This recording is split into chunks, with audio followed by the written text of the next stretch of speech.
जय हिंद friends, welcome to Centurion Defence Academy.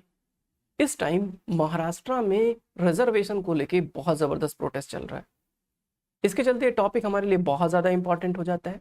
इस वीडियो में मैं आपको बताऊंगा कि मराठा कोटा इशू क्या है, सुप्रीम कोर्ट ने अब तक इस पर क्या क्या डिसीजंस दिए हैं, साथ ही साथ कॉन्स्टिट्यूशन में ऐसा कौन सा प्रोविजन है जिसके चलते मराठा पीपल को रिजर्वेशन नहीं मिल पा रहा है। तो आइए इस मुद्दे को डिटेल से समझते हैं। क्या है मराठा कोटा इशू? मराठा कोटा इशू समझने से पहले हमें समझना होगा कि कौन है ये मराठा।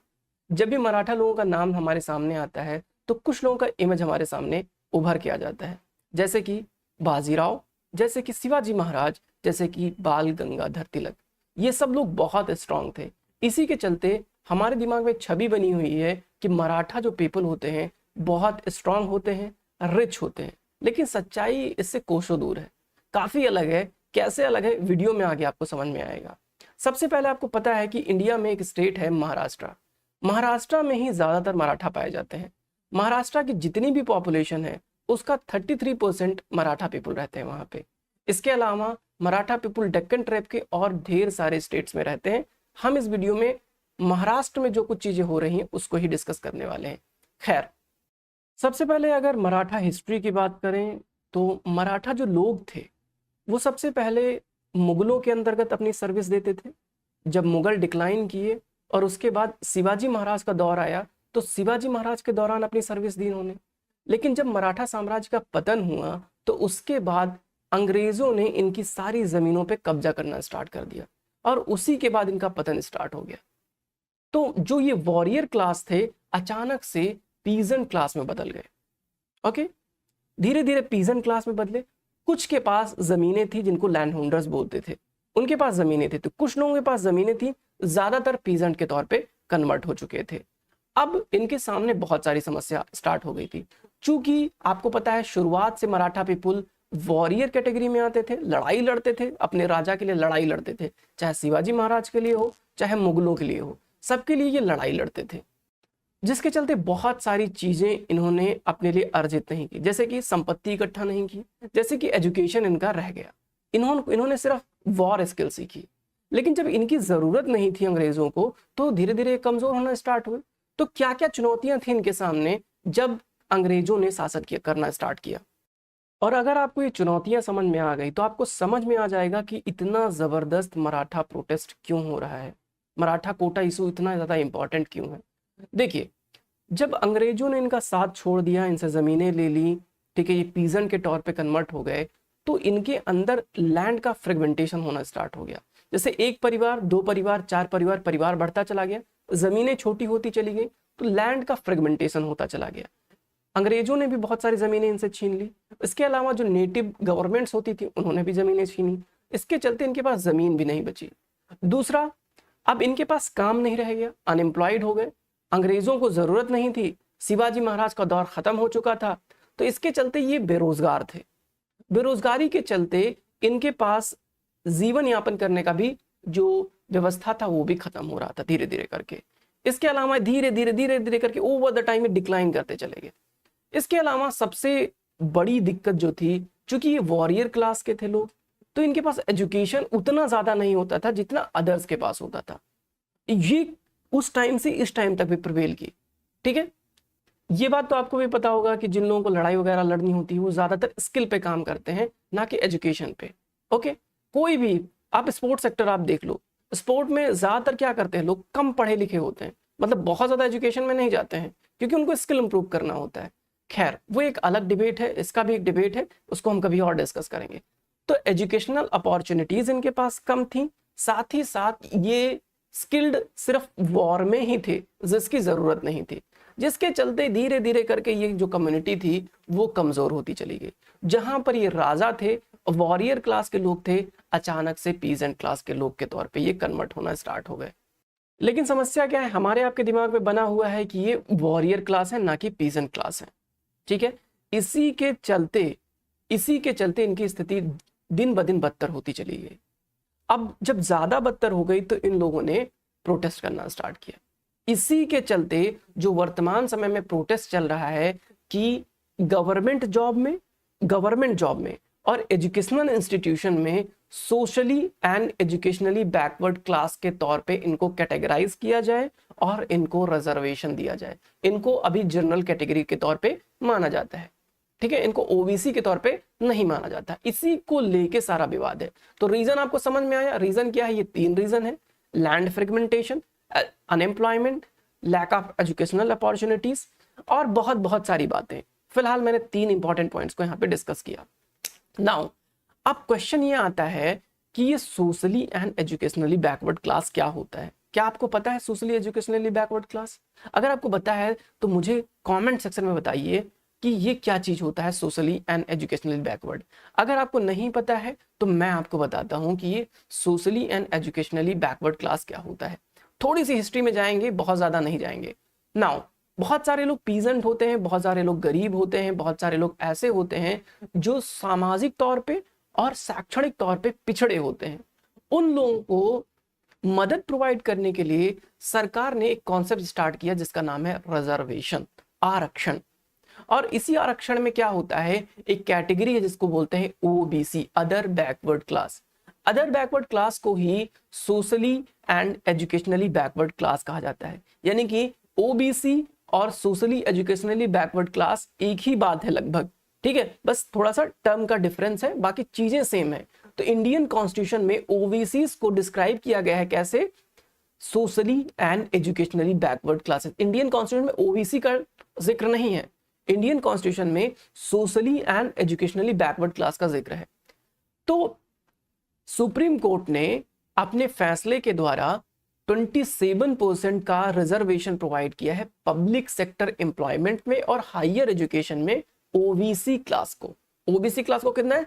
27%, 27% का रिजर्वेशन ओबीसी क्लास को है। यानी कि socially and educational backward class को 27% का रिजर्वेशन दिया हुआ है।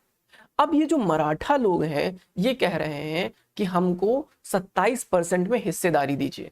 हम 27% में नहीं आते, हम जनरल कैटेगरी में काउंट होते हैं, पब्लिक एम्प्लॉयमेंट में और हायर एजुकेशन में। तो ये हमको नहीं चाहिए, हमको रिजर्वेशन चाहिए। ये पूरी कहानी है जो है आपके मराठा कोटा इशू की। अब एक क्वेश्चन आता है कि सोशली एंड एजुकेशनली जो बैकवर्ड क्लासेस हैं उनको कौन मैनेज करता है? एक बड़ी इंपॉर्टेंट बॉडी है जो आपके एग्जामिनेशन के लिए बहुत ज्यादा इंपॉर्टेंट है, national commission for backward classes, NCBC. बहुत ही ज्यादा इंपॉर्टेंट है, 2018 के बाद और ज्यादा इंपॉर्टेंट हो गई। क्यों 2018 के बाद बहुत ज्यादा इंपॉर्टेंट हो गई?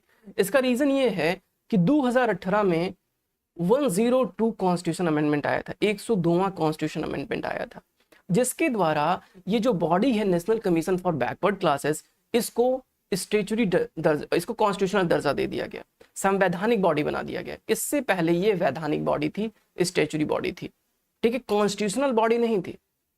तो इसको कॉन्स्टिट्यूशनल बॉडी 2018 में बनाया गया। इससे पहले ministry of social justice and empowerment ही इसको मैनेज करती थी।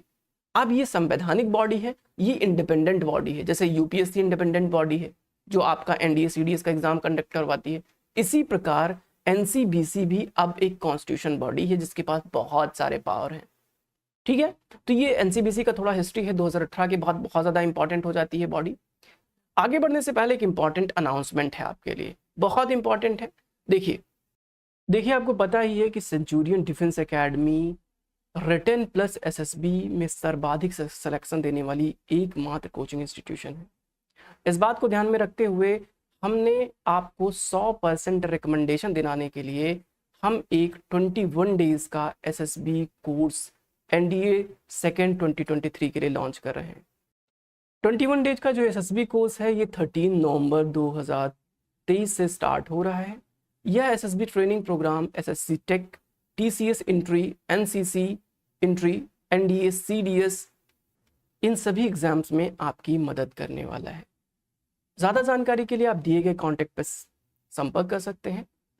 इस कोर्स में आपको x GTO, x interviewing officers के साथ आपको बेस्ट तैयारी करवाने की कोशिश की जाएगी। नाउ वीडियो में आगे बढ़ते हैं। देखिए अब हम लोग स्टेटस समझ लेते हैं मराठा रिजर्वेशन के डिमांड की, कैसे कैसे चीज़ें आगे बढ़ी वो चीज़ मैं आपको समझाऊंगा। 2017 से 2022 तक क्या क्या चीज़ें हुई, बड़ी इंपॉर्टेंट चीज़ें हैं, आपको समझनी चाहिए। लेकिन आगे बढ़ने से पहले एक बड़ी इंपॉर्टेंट चीज़, कुछ लोग कहते हैं मैं मराठी बोलता हूँ इसलिए मैं मराठा कम्युनिटी का हूँ, मैं मराठी कम्युनिटी का हूँ। कुछ लोग कहते हैं, फिर एक लोग आता है कहते हैं आई एम मराठी स्पीकिंग, फिर एक आदमी कहता है आई एम मराठी स्पीकिंग।